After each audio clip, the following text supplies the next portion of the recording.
And what I'm going to do in my presentation today is essentially I'm going to talk about the findings of the pilot that we did on this particular topic. But more importantly, I'm using this as a case study to once again emphasize the importance of pilot studies.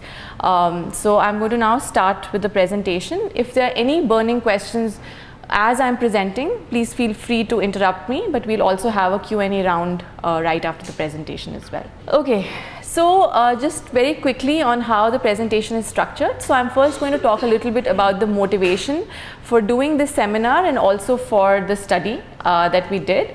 Then I'm going to focus on what our pilot activities were and the methods that we used and what were the main findings that emerged from the pilot phases. And then I'll end with some conclusions that emerged from the study. So on the first thing, which is around the motivation. So before I begin with that, I just want all of us to take a step back and think about why is research important, or how is it that we even start thinking about research, right? So in this slide, what I have done is essentially I have broken down program evaluation into two important aspects. So the first is the evaluation design part, which is of course extremely important in the impact evaluation field, which is all about designing a study which has a very strong identification strategy so that you can make the causal claims that you want to make. And the design aspect of any study essentially focuses on getting the internal validity right and thinking about the challenges, etc. And this is something that is of course often talked about. It forms the foundation of most of the work and around impact evaluation. But then the second thing, which is also really important and is talked much less about, is the implementation of this evaluation, where the central piece is around the measurement, right? How do you now measure whatever that you had thought of measuring on the ground and what the ground reality is. So it's all about playing with the context and trying to understand whatever design you have, how do I now take it and roll it on the ground. So this is something that I feel a pilot phase can be extremely informative and important about, and I'm going to touch upon some of these measurement challenges that are now getting more and more importance. There was recently a World Bank blog also that was published around measurement issues, which again talks about some of these things. So the first thing that we always do whenever we are thinking about any study is to think about what is our evaluation question, right? So whenever we are thinking about a program evaluation, we always have in our minds a solution that we think will address a particular problem, no matter what the problem is that you're thinking about. This evaluation question is hopefully generated on the basis of a theory of change, right? So you have some things in your mind that there are these smaller causal relationships which you think exist, which will help you solve whatever problem is it that you're trying to solve. Now after this, what happens is that you think about three things. What is your solution exactly going to look like? That's what's your intervention. Who is it that's going to benefit from this solution? So what's your target group? What's your study population? And the third thing is that what are the outcomes that you think will change because of whatever solution it is that you're proposing, right? So these are the three questions that you answer in your design phase, that you think very deeply about, using other secondary data sources, thinking about whatever other information you have about the problem. Then we move into the next phase, which is somewhere in the middle of the design and the implementation phase, which is about selecting the right sample, right? So from your study population, then you go on to select the sample. And then if you're using an RCT, then you have your random assignment phase. And then you start collecting this data, which is now that you're in the field of implementation of the evaluation. You also have to, on the side, do good monitoring so that you know whether there is implementation fidelity, whether things are moving as you had planned them to move. And finally, you end with data analysis. And then whatever results you get can either go back and inform the theory of change. So whatever was the academic question or whatever was the theoretical underpinning of your question, or it could yield to further questions. So you don't get a conclusive answers, but you get a few more questions that you need to answer through further research. So this is what like a typical design and implementation of an evaluation looks like. Now, I am trying to say that the pilot phase that happens during this part, which is once you are done with the design and before you start actually implementing and rolling out the full scale evaluation, is extremely critical. And I'm going to use this example to show how critical it can be in terms of the decisions that you have taken to go back and rethink about your design and measurement. Okay, so now I'm going to talk a little bit more about the study and what we began to do. So at JPAL, what we firmly believe in is that for a lot of the impact evaluations, there has to be close collaboration and partnership between the policy makers and the researchers or the academics. So how this emerged was that even the questions that are being asked, they need to be policy relevant so that they can be actually scaled up and they can actually solve the problem that the policy makers are at that time facing. So a couple of years ago, we began a series of health policy dialogues in different states where staff from JPAL South Asia would go and meet different health secretaries and discuss with them what were the key problems that their state was facing and what were some of the solutions that could come, that could be thought of. And the main idea was to find a sweet spot between what the policymakers wanted answers to and what the academics would also be interested in, or what the JPAL affiliates or other principal investigators were also interested in, or was their expertise. So as a result of one of these health policy dialogues, we had conversations with the health secretary in Punjab, Ms. Winnie Mahajan, and one of the things that emerged from that conversation was that even though Punjab as a state has been doing pretty well in terms of a lot of development indicators, in terms of maternal and child health, there were still a few problems, and they wanted to emphasize and they wanted to look into more of the supply side issues that could be sort of corrected and thought of as a result of this dialogue. So a little bit more background in Punjab. Like I already said, it's one of the more economically richer states as compared to other states of India. And yet in terms of maternal and child health, it is still lagging behind. So this is data from DLHS-4, and if you look at it, you see that some of the indicators are pretty good, but at the same time there's some sort of breakdown which is happening. So for example, at least 3 ANC visit continues to be quite low in the state of Punjab. You also see that pregnant women blood tested is also pretty low, and the Sangrur is the district that we chose for our pilot. So those are the numbers for that particular district, and the first column is for the entire state for rural Punjab. And then we also find, like, for again another example of like service utilization, so pregnant women whose abdomen was examined is also pretty low. And if you also see fully immunized, so before this, the row is indicating that 82 is a pretty good number, but then there is some breakdown which is happening, right? So quite a few children are receiving all 3 doses of DPT vaccine, but still the number of fully immunized children is quite low. So I would also like to briefly introduce the team on this study. So we had Professor Seema Jayachandran, who is a professor at Northwestern University. We also have Simone Shainer and we were the principal investigators. In terms of research staff, we have both of them sitting here. Both of them were Vrinda Kapoor's, so it was quite a confusing thing. So we, in fact, till date call them Vrinda RA and Vrinda RM, which is not a very good thing, but somehow those names have stuck. So they're also here, and in fact I wanted to say that Vrinda, who was RA on the study, she's here, and you can also ask her any more detailed questions if you have, because she spent around 8 months in this district of Sangrur. She moved their bag and baggage and just lived there in this place, which is like a really small town, but we're really thankful for that. Okay.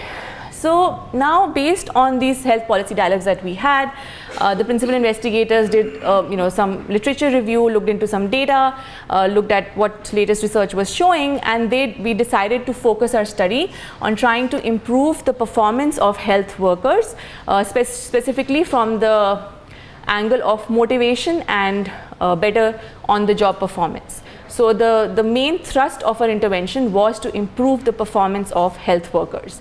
Now again, health workers are many, so you could be working with ASHA workers, who are the frontline health workers at the lowest level. You could also work with auxiliary nurse midwives, who are at the next level and who work in sub-centers. And you could also work with staff nurses who are based at CHCs, right?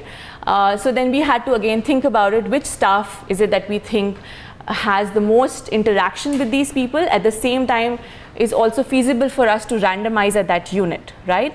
So based on this, we decided that if we were to go at the very high level of using civil hospitals or CHCs, we will not have enough units to randomize at that level. So we decided to go with ANMs.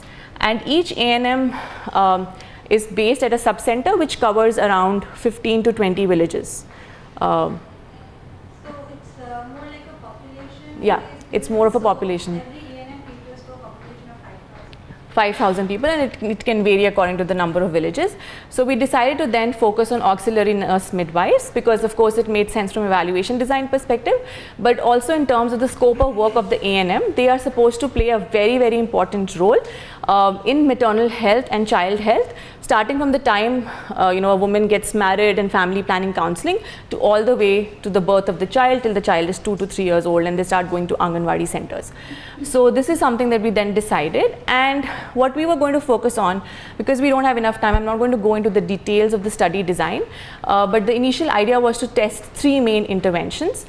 So the first hypothesis was that maybe the attitude of these ANMs is not very good, because what we had heard from the government people were that attendance does not seem to be a very big problem, because in some states these ANMs don't even show to the sub-centers, so there's hardly any interaction or they're hardly able to see any patients.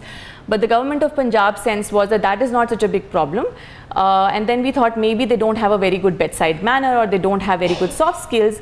And there's a lot of traction to this type of hypothesis, especially in the US, where the communication between the patient and the clinician is thought of as being really important. So the first thing that we thought of, or our first hypothesis, was that providing soft skills training to these ANMs might improve their performance, and so people might start going and using these health services more often. The second thing that we wanted to test was that does providing feedback on the performance of these ANMs have an impact on their performance, right? So these ANMs are pretty fixed job. Once you become an ANM of a village, it's a pretty prestigious thing. You can never be fired, pretty much. So then they don't have any motivation maybe to keep doing better. So one of the things was that if they get to know on a real-time basis how well are they doing, then are they more likely to change their behavior and then do better. And the third thing was, of course, incentive, was to see whether, based on this feedback, providing incentives to these ANMs would again make their performance even better. And of course, we used this, what looks like a little bit more complicated design, but we had these different arms, and the idea was to do this RCT in the entire state of Punjab using different districts. So before we started, so at this stage we've got a design in place. We've met with the Government of Punjab. We've showed them the design as well, and they're all on board. We were on the side also thinking about who will be the training provider to do soft skills training. It's not something which is very common in India. So from our side, the principal investigators had started looking for different organizations that do these type of trainings and meeting with them. But then the first thing that we had decided to do, even before we launched the full-scale RCT, was to do a good pilot.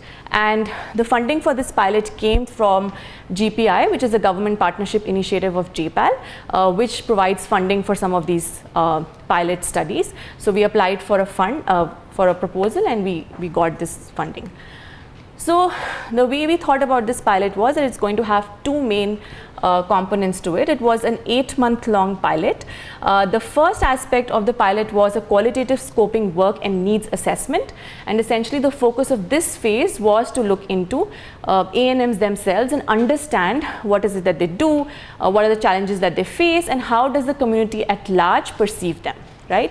And then the second phase of the pilot was going to focus on the rollout of the patient feedback mechanism, which is that how do we give this feedback to these ANMs, how do you collect this feedback, and so on and so forth. And I'll talk through more details in both of these phases. So the first phase, which is the qualitative phase, the main aim was to study the utilization of healthcare services, to understand what are the roles and responsibilities of an ANM, to also understand the challenges that these ANMs face, and then finally get some perception from the community themselves on the services of ANM. And then we also wanted to see how ANMs fare against other health workers like an ASHA or a staff nurse. So what is the perception of the community about these ANMs? So the methods that we used, we used a lot of qualitative research for this phase. So we did focus group discussions and one-on-one interviews with the ANMs. We also did this with the beneficiary women of the community. Vrinda also shadowed some of these ANMs kind of stalked them for the entire day to just get a better sense of what is it that they're doing, because they have these different things that they do, and of course you can say that her being there could have some effect on their performance, but she did with a couple of them to just, it was nothing to kind of evaluate them, but just to get a very good sense of how is it that they spend a typical day. We covered 5 out of 7 blocks in Sangrur, and we covered 27 subcenters, and these are the names of some of the subcenters. So some of the findings that emerged from this phase was that the key roles and responsibilities of an ANM were quite a few actually. So first, they're supposed to keep a record of all eligible couples who are in that reproductive age group. They're also supposed to provide antenatal care services. They're supposed to provide postnatal care services, that's after delivery, and they're also supposed to provide routine immunization. But it's really interesting because when you actually go into the field and you start asking community women, so first of all, no one understood what ANM is. So when we use the word ANM, they were like, who are you talking about? And so we were like, oh, that lady who sits in this dispensary, do you know the subcenter? And it was really difficult. And then we realized that for them, the association of an ANM was with immunization. So an ANM was injection wali didi. So for them, which is a good thing, but also a bad thing, because so everyone universally recognized ANM as someone who gives immunization or vaccines to their children, but a lot of them didn't, when you asked that, oh, do you go to them when you were pregnant, etc., they were not really identifying this person. They talked a lot about Asha, who of course is someone that they interact with a lot more. But one of the things that emerged from all of this was that there was a lack of clarity on ANM roles and responsibilities among key stakeholders. And when I say the word key stakeholders, of course I mean the community women, I mean the ANMs themselves, but also the district family and child office, and everyone had a very different perception. And surprisingly, when we tried to look for a document where we could get a description of what an ANM was supposed to do, it was non-existent. No such document exists where you can. And we even asked the secretary, and they're now thinking of having a committee which can draft these roles and responsibilities for the ANM very clearly, which is very surprising, but it's something that's there. The second finding that emerged was that, of course, they provide services such as immunization, but then there are certain services where they're not doing such a great job, and which was basically like postnatal care was something which was just not being provided, and which is extremely critical, because right after delivery, that period is very, very important from a maternal health perspective, and they should be actually doing some home visits and making sure that the mother is taking care of herself and the baby, but that was not really happening. We also found that ANMs were providing much less care to women who were living further away from the subcenter, and to also richer households.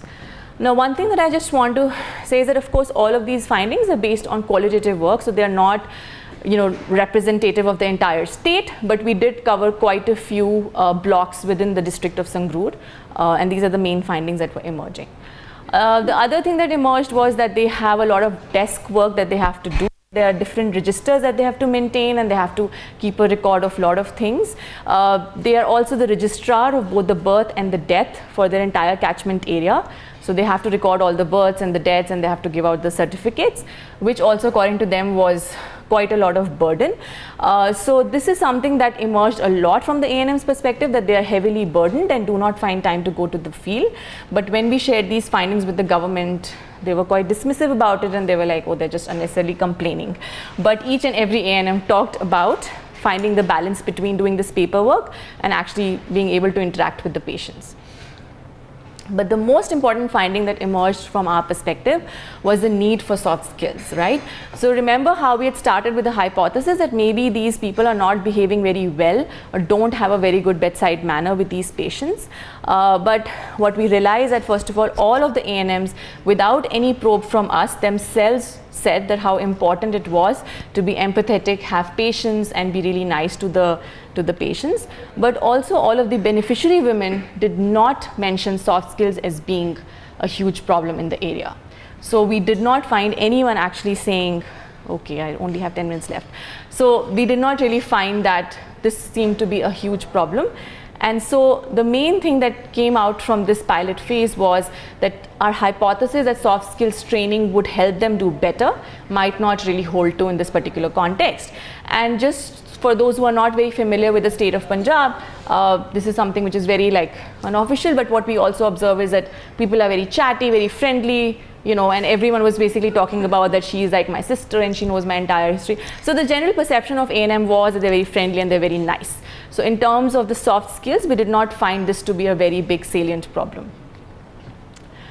So after this, we moved on to the second phase of our pilot study, which was essentially focusing on rolling out the patient feedback mechanism, which is that how will we actually collect this feedback, right? Now the idea is that, of course, the ideal thing would be if someone could go and do a survey and get feedback on performance of these ANMs from all of these community women. But if this was going to go to the government and the government would eventually scale it up if it worked, then of course this kind of a method is just not feasible. So we had decided that we are going to use telephone conversations. We are going to set up a call center where we are going to call up these women and get feedback on the performance of ANMs. And that is something that we wanted to test very rigorously during this pilot phase. So what we did here was, the main aim was to understand, to conduct phone interviews to assess the feasibility of collecting the patient feedback. And here again, it's really important that we spend a lot of time thinking what feedback is it that you want to collect, right? What kind of performance measures do you want to include, and how are you going to ask this question? Which is what became really tricky, because to us it might seem very straightforward, but when you ask someone how well does this ANM treat you, they're just going to be like fine, because maybe they don't even have a baseline, like what is it an ideal way of being treated, right? So those were some of the things. And so in terms of methods, what we did, we called patients to get feedback on the ANM. We also aggregated the responses to calculate average satisfaction for each nurse, and then we gave this feedback to the nurse on her performance across different dimensions. And I'll show you a template of what a report card or what a feedback looked like. We also use the MCTS data to access beneficiary phone numbers. So this is, MCTS is something where like the government provides the software where for each and every person there is a detailed information including their phone numbers, etc., that is supposed to be kept. Now what did we find? So these are the components that we included in the survey instrument, and for this also I wanted to tell you that we first did, in the first round we did 4 rounds of in-person feedback to come up with these set of categories. Then we did, I think, 3 rounds on telephone. These are all just pilots. And then we did a pre-pilot, and then we were able to come up with the right set of questions, the right length, and how are we evaluating whether they're the right set of questions. So after each round we look at the responses and see if there's enough variation, or was everyone giving the same response, because if you're getting everyone saying we're satisfied, satisfied, satisfied, it means your question is not being able to decipher. And to give some more examples, Likert scale just did not work. When we started, do you strongly agree? They just would not respond to that. And so then we had to change it, and we started making, or everyone will, if we'll say how satisfied are you, everyone will just talk about we are satisfied. So then we started having variation on the positive side, and we had only one negative category, that the ANM was not good, she was very good, she was excellent. Because on the negative side, we were just not getting any responses. So now what ended up happening after we did the actual round of a pilot, after so many rounds of pre-pilots and getting the set of questions right, we find that with around 67% of these ANMs, we got no contact, which was very disappointing, right? Because this was the way we were going to collect feedback on the ANMs. And it was really difficult to reach people over phone using MCDS data. When we broke down this for the reasons for why, because we were also noting down why were we not being able to reach, we found that 63% of the phone numbers were of the ASHA and the ANMs themselves. So rather than writing the numbers of the beneficiaries, they had written their own number. And mobile penetration in Punjab is actually pretty good. So most of these women do have phones. So this was a pretty big disappointment for us. But then we also wanted to know whether there would also be a problem of non-response. So we tried another method, which is a more traditional method, where we posted 2 people outside each civil hospital and a CHC to then take numbers in person. And there we found that actually 74% of response rate where everyone completed the survey. I mean, we took their phone numbers and then we called them back. So in that sense, the response wasn't going to be a problem, but of course this is not scalable. The government cannot scale up this model of having people being posted outside the thing. So this was quite a sort of a disappointment from our perspective. And this is what a typical ANM report card look like. So this is just an example. It's not, does not include real data at all. So on the orange graph is the score of that particular ANM, and the yellow graph is the overall aggregate score of an average of the ANMs in that particular area. And we also actually did this and showed this feedback back to some of the ANMs, and because we also wanted to know what their response was going to be, what their reaction was going to be, and most of them were actually quite open to hearing the feedback. One of them actually started crying when she heard her feedback, in the sense that they take it pretty seriously, and which that they do take their work seriously is something that I at least got from that. So what I'm going to conclude with is that how did this pilot change our decision? So the first thing in the first phase, it highlighted for us that a problem that we had anticipated actually did not exist. So soft skills was not really a problem. So we decided to drop that arm completely from our study. Instead, what we found was that there was that people did not know what an ANM is supposed to do. I don't know what is my expectation, what is an ideal performance of ANM. The ANMs also don't know what they're supposed to do.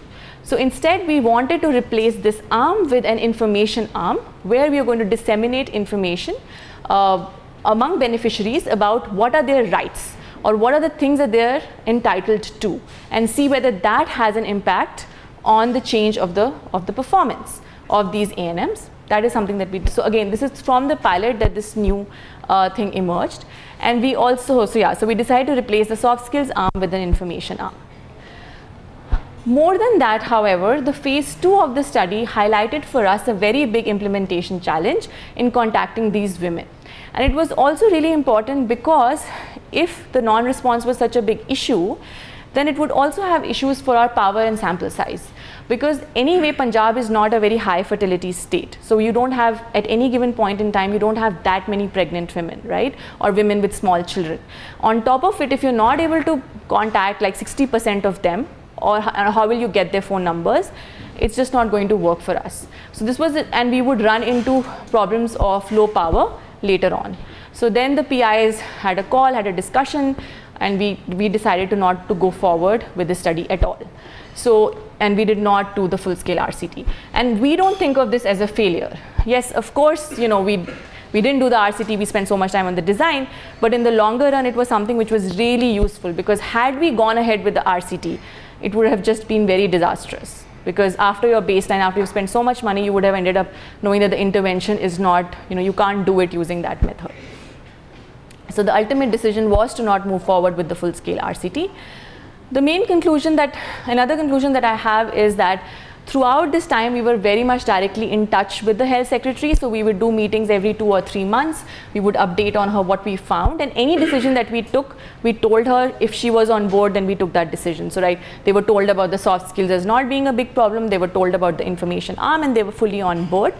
But for them, actually, the pilot itself was very informative.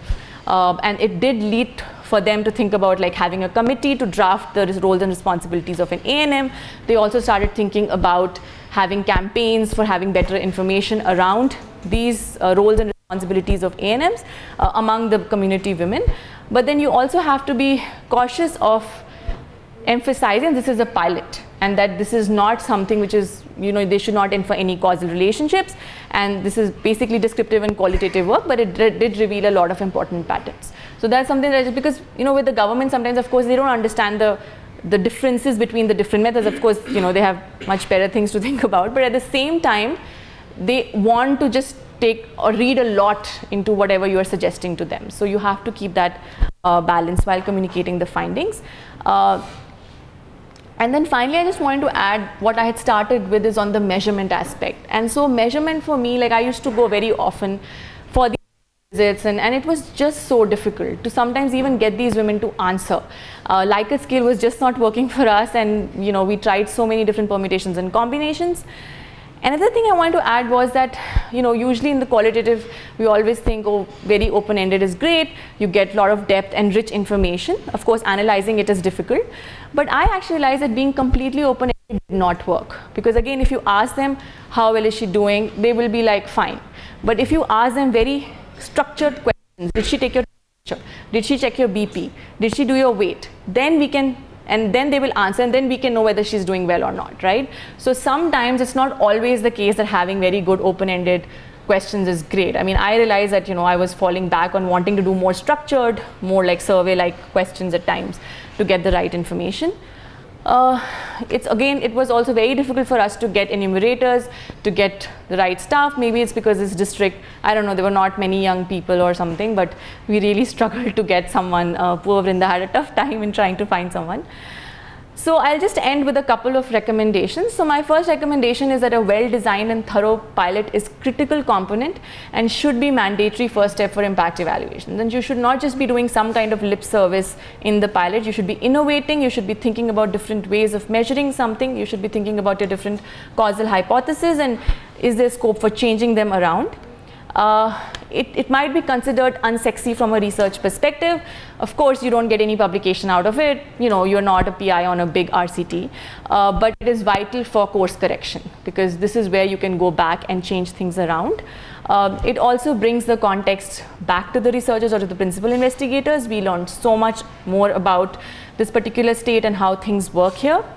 It also allows window for incorporating suggestions from partners. Of course, the partner is so important. This is the government itself, and they might have different suggestions, and so a pilot phase can help you fine-tune your intervention or think more about it.